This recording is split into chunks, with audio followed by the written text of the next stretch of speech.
Hey, what's going on YouTube? Alabama Reloader here. So over here at Hobbs Island Shooting Range today,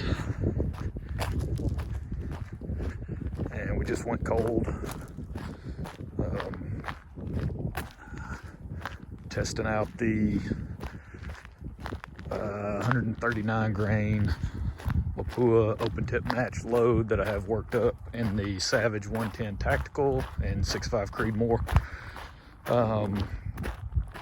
So I set up a target at 100 and 300, and I was just waiting on, there was a few folks down to the right of me. It was a group of 3, and we basically got here at the same time. It's other than that though, there's literally nobody out here.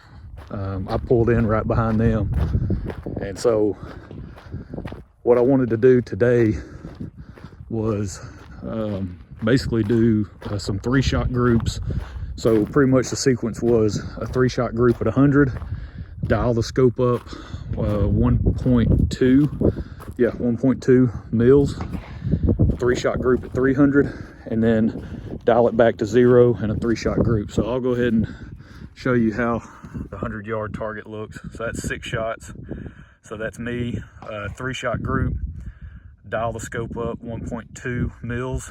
We're about to walk down here to the 300 and see how that looks, and then dial it back to 0 and another 3-shot 0 confirmation group. So, and that one, so that was the first shot of my second 3-shot group, and I sat there, God, probably 15 minutes after I got done shooting the 300-yard target. I knew in my mind I wanted to adjust the scope back down and do another 3-shot group, but I waited forever, and then I was like, oh crap, I need to do another 0 confirmation with a 3-shot group.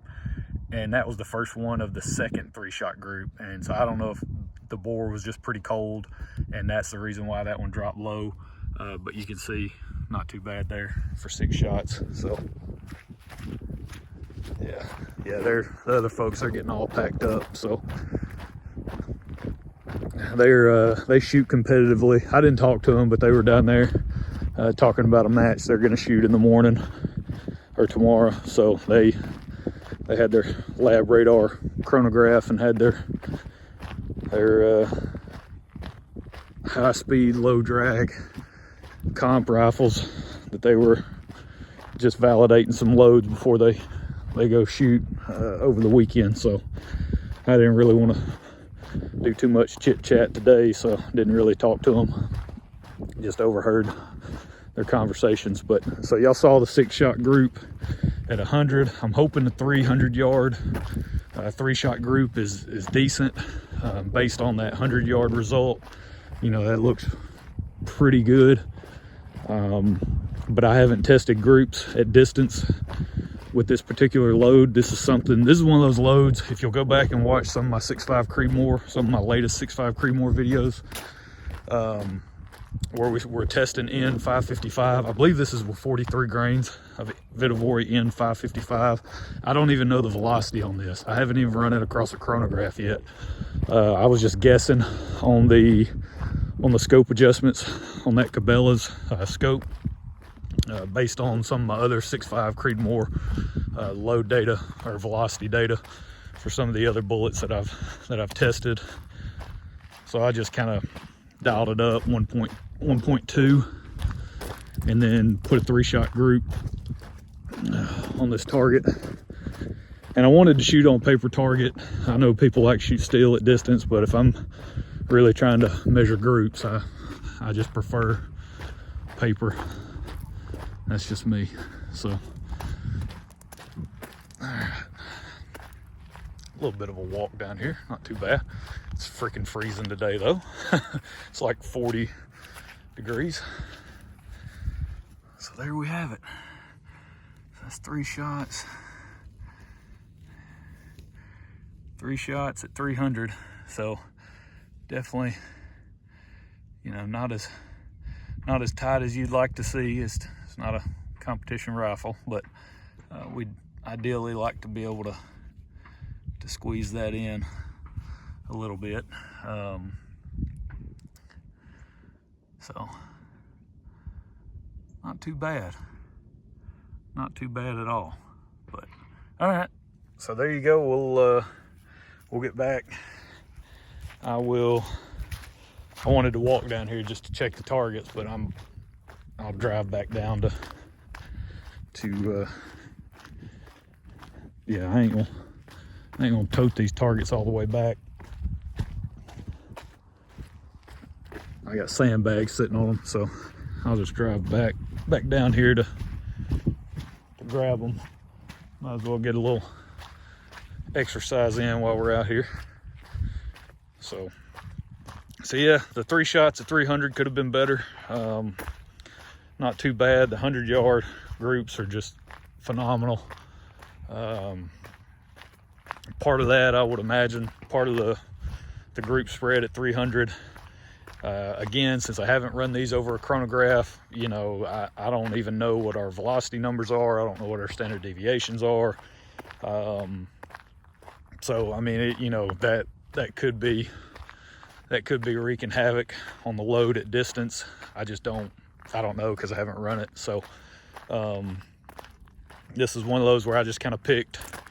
I was doing the N555 versus H4350 comparison on group size, shooting 3-shot groups just to see if we'd noticed any major difference between the two powders, just with random charges and throwing them and going to shoot. So but the 43 grain charge, I think it shot, I think it was one of the best 3-shot groups for the N555 that we shot out of the range that we tested. So I was like, you know what, I mean, that was it. That was literally all the testing I did. I haven't fooled with seating depth. I don't even know velocity. I just threw it together, 43 grains, and loaded a bunch up because it shot really well on that 3-shot group test, and then just rolled with it. So pretty good load, I would imagine, though, between, you know, and if the velocity numbers are really solid, then next I would assume just my lack of experience shooting at that distance, you know, that probably has that's probably a major factor, to be honest with you. I mean, I am shooting off a bipod and a rear bag. I'm doing my best to hold as tight as possible. But, you know, there's some shooter error involved in that, I would think. But other than that, pretty nice day, you know. Took me, you know, less than 10-minute drive to get down here, set up time, run some rounds, you know, and good to go. So that's probably the biggest benefit of joining this range, being a member now, is the fact that I can get down here, and if I want to do this type of testing or something, you know, and go and throw some loads at distance and see how it performs. I mean, it doesn't take me long at all to do that, and that's the biggest benefit. You know, that was part of my problem with trying to upload some videos, get some videos done. I gotta wait to be able to, you know, before I'd have to wait to be able to go shoot, but now, you know, I run down here on my lunch break, you know, and run some rounds down range. So yeah, but, you know, couldn't be happier with the way this gun shoots. You know, for, again, factory off the shelf, and then you throw a, you know, when I bought it, you know, $300, sub $300 scope on it, and go shoot, and you're pumping out groups like that. Pretty good stuff. So that's it. Hope you guys enjoyed it. We'll catch y'all next time. Y'all have a good one.